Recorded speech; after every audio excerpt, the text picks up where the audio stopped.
Davey Allison endured more grief and more physical pain in 1 year than anyone should ever experience, and he still positioned himself to reach the pinnacle of NASCAR racing in 1992. That chance ended with him collected in a wreck in the final race, costing him the championship. A cruel joke to end an emotionally draining year.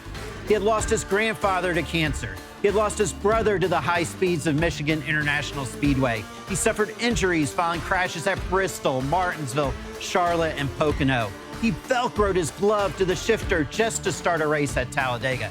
All that, and the son of NASCAR great Bobby Allison still led a tight points battle going into the season finale, and then those title hopes ended for him 75 laps before the checkered flag.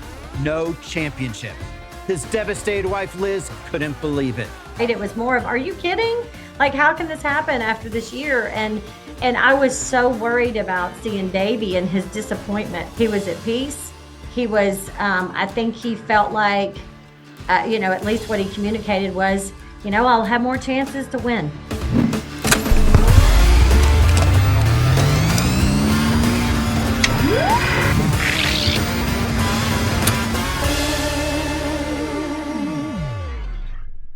Davey Allison didn't have more chances to win a championship. In June 1993, he purchased a helicopter and a month later flew from Birmingham to Talladega Superspeedway. The NTSB said the 32-year-old Allison misjudged his landing and crashed. He died the next morning. As the NASCAR Cup Series heads to Talladega, the Davey Allison memories continue to flow 30 years after his passing. We're here to tell you some things you didn't know about the NASCAR Hall of Famer from Alabama. He's a few feet away from the checkered flag. There it is. Davey Allison wins. Sure, you've seen the highlights. He won at Talladega in 1987 for his first victory in a race delayed after his father's car went airborne and ripped apart the catch fence in a devastating crash that resulted in NASCAR decreasing horsepower at Talladega and Daytona. Bobby Allison with a horrible crash here on the front stretch. He followed his father across the finish line of the 1988 Daytona 500 as they famously went 1-2. Davey Allison would win the Daytona 500 to start the 1992 season. He held his kids aged 2 and 6 months in victory lane, one in each arm. I got 2 great kids and a great wife over here. It's just been a great day for us. The Allison family bled racing and earning it the hard way. Bobby told Davey he needed to graduate high school before he could race. And before he could race, even though he had spent much of his youth at the racetrack, he would have to sweep the floors in the shop. And then he'd have to learn how to disassemble a car and then learn how to build one. Bobby Allison raised him at the race shop, making him learn about everything about his race car. You would think Bobby Allison's son, he pretty much could just walk in there and drive the race car, but not at all. Despite his family pedigree, Davey Allison needed someone to believe in him to land an elite Cup ride. Rides at that time didn't go to drivers younger than 30. He found those believers in Harry Raniere and his son Lauren. The Ranieres knew Davey because Bobby had driven for them in 1981. They believed in Davey and pretty much decided to take a risk on the 25-year-old with limited experience. Allison immediately proved the Ranieres had made the right choice. He started on the front row of the 1987 Daytona 500. He sat on the pole for the next race at Rockingham. He won in just his 14th career start at Talladega, even amid the horror of his father's wreck. The next week, he led 88 laps at Charlotte, and then the following week, he won at Dover. NASCAR hoped it had found its new young favorite driver, someone who could relate to a growing fan base. Allison stood as a driver NASCAR promoted when thinking about the superstars of the next 20 years, and he paved the way for NASCAR teams to hire younger drivers. You're welcome, Jeff Gordon.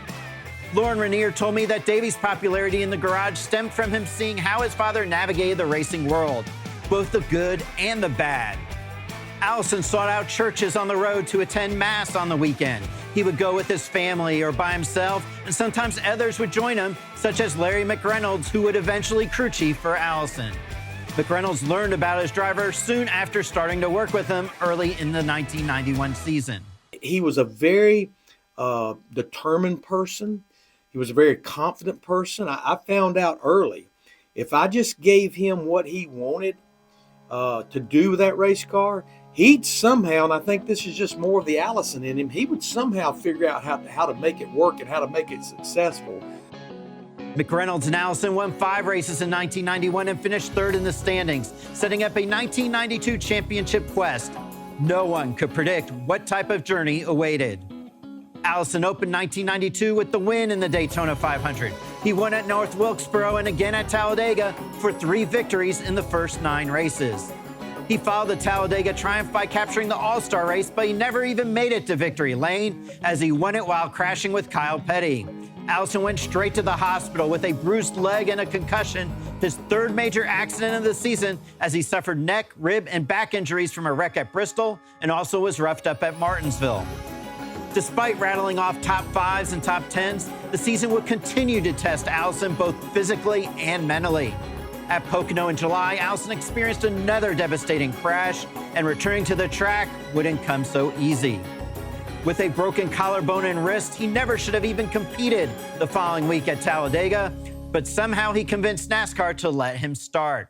Davey had surgery in his arm, and we had to Velcro his right hand to the shifter to be able to just shift gears for the start of the race. Bobby Hillin stepped into the seat after an unexpected rain shower brought out the caution just 6 laps into the Talladega race. Hillin drove it to 3rd, making it a good day for Allison when it came to the points. A pivotal moment in remaining in championship contention. Less than 3 weeks after Talladega, racing delivered another blow to Allison. His brother Clifford died from injuries suffered in a Busch Series crash at Michigan. McReynolds didn't know if Allison would even race at Michigan that weekend.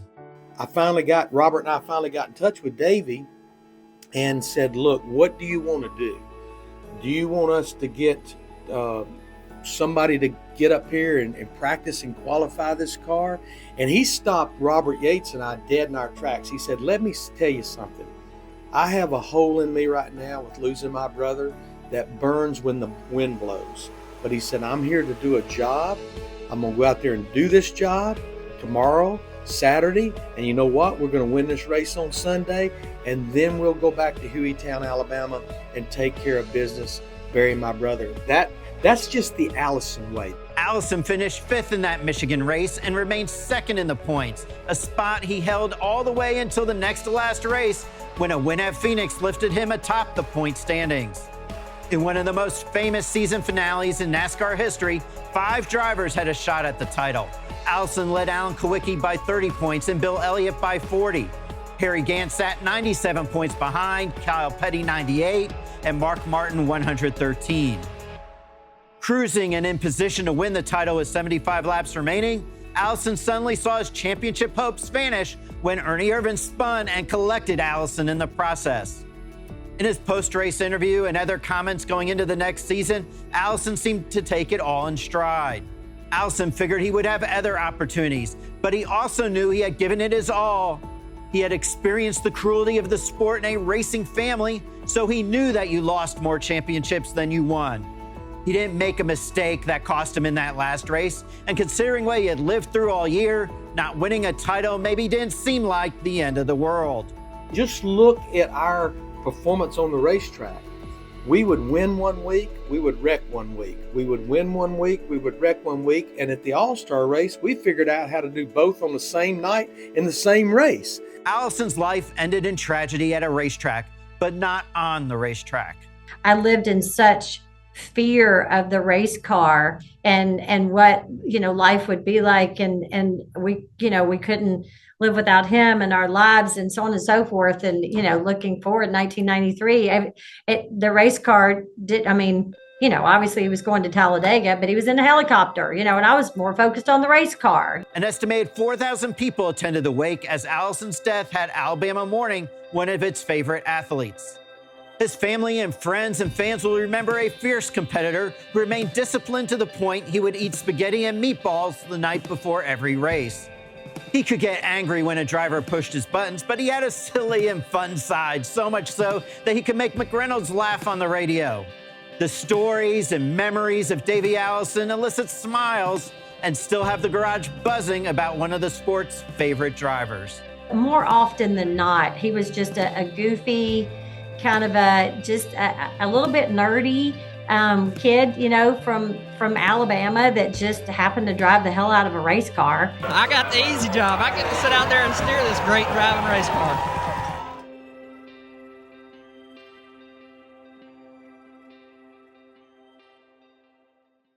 Hey, race fans, thanks for watching our video. For all NASCAR on Fox News, content, and the best clips from Fox Sports, be sure to follow and subscribe to our channel.